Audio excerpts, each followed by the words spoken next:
الشيطان الرجيم بسم الله الرحمن الرحيم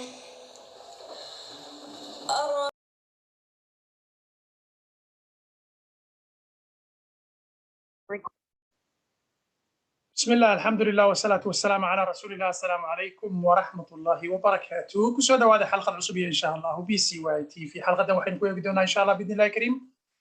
سؤالك يمد دلينيرو استعمال السوشيال ميديا. سؤالها سي إنان قصاب سام إنان ماركت سيدي وحان نارو كبحي دين تا إسلام كا ودون يسوتري وحان شكي كقاضي قوركي ونبي الله محمد عليه الصلاة والسلام guursaday ee ilaahay u guuriyey fawqa sabca samaawaat toddobada samo korkeeda guurka uga soo guuriyey zaynaba binti jaxash waa tuma zaynab binti jaxash yaa guursaday markii hore yaa ma garanaysayay maxay nebiyullaahi maxamed calayhi salaatu wasalaam wadaagaan iyo maxaa maaragtay ilaahay subxaana wa tacaala uu fawqa sabca samaawaat uga soo guuriyey gabadha tan iyada ah waxyaabaha ilaahay subxaana wa tacaala fawqa sabca samaawaat ka soo dhigo sida salaada waa arrin aad u weyn guurka uu guursaday gabadha tanna waa guur runtii ka weyn guurarka oo dhan markaad isbarbar dhigto yacni guurka acmaasha nebiga calayhi salaatu wasalaam loogu soo dhibay dhulka isagoo jooga iyo acmaasha isaga oo samada jooga loogu soo dhibay sida salaada way kala weyn yihiin marka guurkan waa guur iyo meher ka dhacay fawqa sabca samaawaat ilaahay uu soo guuriyey nebiga calayhi salaatu wasalaam sawjadiisaasi la odhan jiray zaynaba binti jaxash masaladeedana waxaa ku sheegtay inan soomaaliyeed baa tidhi waan ku gaaloobay sababtoo ah shaki baa igu dhacay arrintaa ku saabsan waayahay marka hore waxaynu leenahay shakiga iska saar shaydaankana iska naar diintaadana u soo noqo shakigana waxaynu kula talinaynaa inantaa in lagu daweeyo ma garanaysaa lagu daweeyo yaqiin baa shakiga lagu daweeyaa yaqiintana waxaad ka helaysaa cilmigana waxaa dhici karta marka koowaad inaad fahmi weydo oo marka labaad fahmi weydo dhowr jeer baa la dhegaystaa haddii aad akhrisan kartana waa la akhristaa dhowr jeerna waa lagu soo celiyaa bini aadamku mar baa jira uu qalbigiisu maqan yahay marna qalbigiisaa jooga waayahay yaan hadalka badinin su-aasha inantaasi waxa weeyaan sidee bay ku dhici kartaa in nebigu calayhi salaatu wasalaam uu guursado wiilkii uu soo korsaday ee zayd ahaa zayd ibni xaarith ahaa oo weliba lagu magacaabi jiray sayd bin muxamed baa lagu magacaabi jiray oo ay carabtu ku magacaabi jireen siday ku dhici kartaa in nebigu guursado calayhi salaatu wassalaam ilaahay subxaana wa tacaala arrintaasi waa ka hadlay qur'aankiisu ku waadiciyey sababtii in dad badani ka shakiyayaanna ilaahay wuu og yahay sababtuu taas uga dhigay weeyaan inuu fawqa sabca samaawaat ka soo guuriyo oo ay arrintaasu ay noqoto yacni nebigu calayhi salaatu wasalaam gabadhaa guurkeeda isagu muu rabin inuu doonto sababtoo ah waxa weeyaan waa kii lahaa amsik calayka zawjaka nebiyullaahi muxamed baa wuxuu leeyahay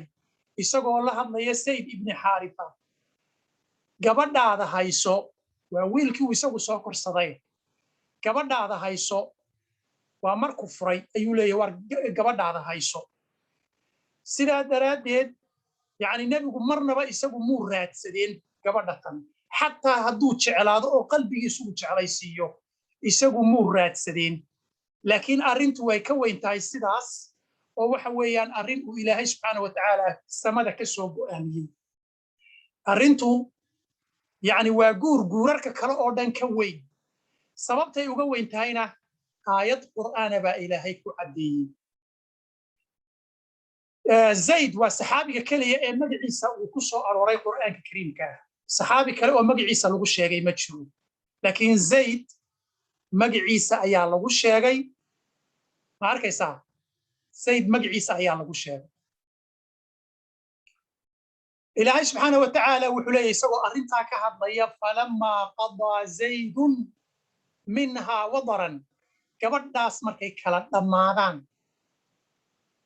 ma garanaysaa wiilka iyo gabadhaas markay kala dhammaadaan zawajnaakaha ayaanu kuu guurinaynaa oo iyagoo isqaba lagu guurin maaye markay kala dhammaadaan baa lagu guurinay waana loo guuriyey zawajnaakaha waa kuu guurinaynaa baa la yidhi markay kala dhammaadaan لكي لا يكون على المؤمنين حرج si aanay dadka mu'miniinta waatan markaa jawaabtu waatan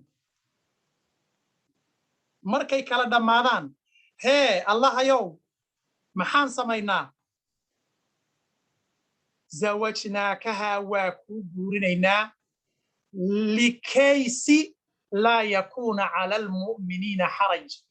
aanu mu'miniinta ugu noqonin dhibaato fi aswaaji lamaanaha adciyaa'ihim dadka ay soo korsadeen lamaankooda si aanay dadka muslimiinta ah xaraj ugu noqonin ayaanu adiga kaa bilaabaynaa oo aanu adiga tusaale kaa dhigaynaa baa ilaahay subxaanahu watacaala yidhi oo fi suurati alaxsaab aayadda 37 uu ku yidhi شاشة كموقتا آية 37 في سورة الأحزاب إلهي سبحانه وتعالى مركا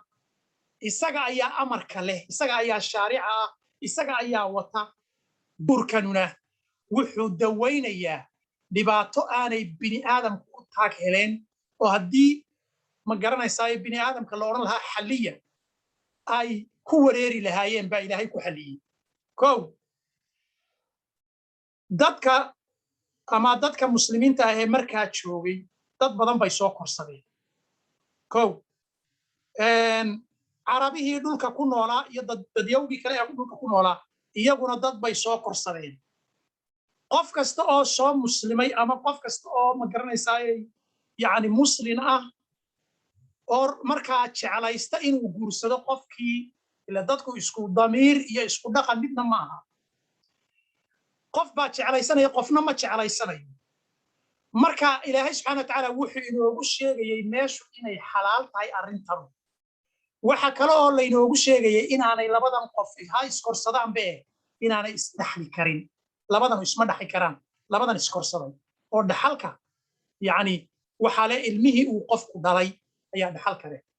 sidaa darteed qofkan way isguursan karaan intii ilaahay inaga mamnuucay un baynaan isguursan karin arrintan laakiin ilaahay waa inoo baneeyey waana qof walba siduu isagu jecel yahay laakiin fi shariica alislaamiya way bannaan tahay ilaahayna nebiga calayhi salaatu salaam wuxuu ka dhigayey tusaalihii arrinta tan lagaga gadayanayay dad fara badan baa haddii aanay sidaa aayaddaasu soo degi lahayn dhibaato ku qabi lahaa hadday jeclaadaan qofkan ay soo koriyeen ilmaha uu dhalay ama ma garanaysaa gabadha uu guursaday ama ma garanaysaa waxaasoo dhan baa ka xanibmi lahaa haddii la yidhaahdo ma guursanayno ma garanaysaa waxa ka xanibmaya xataa ilmihii uu qofkan u dhalay inan buuba dhalay ama wiil bay dhashay hadhow qofkii soo korsaday ma guursan karo ummadoo dhan baa kala wada xanibmaysa marka ilaahay waa alxakiim arrintana wuxuu sameeyey si dadka uu ugu fududeeyo oo aanay xaraj ugu noqonin intaas baan jeclaystay inaan kaga jawaabo su'aashii internetka oo culimmada aan filayo kolley bayna iyaguna ka jawaabi doonaan laakiinse anigu aan intii ma garanaysaa culimo ma ihi laakiin intii ilaahay iga fahamsiiyey ayuun baan maaragtay uga jawaabay laakiin waxaan leeyahay jawaabteydaba ha isku hadlayninee culimada la sii suga biidni illaahi alkariim telefoonkooda waca ma garanaysaa culimada waaweyn ee afka soomaaliga ku hadla weydiiya ama culimada aad luqadoodaba fahmaysaan ee maaragtay arrintan ku takhasusay weydiiya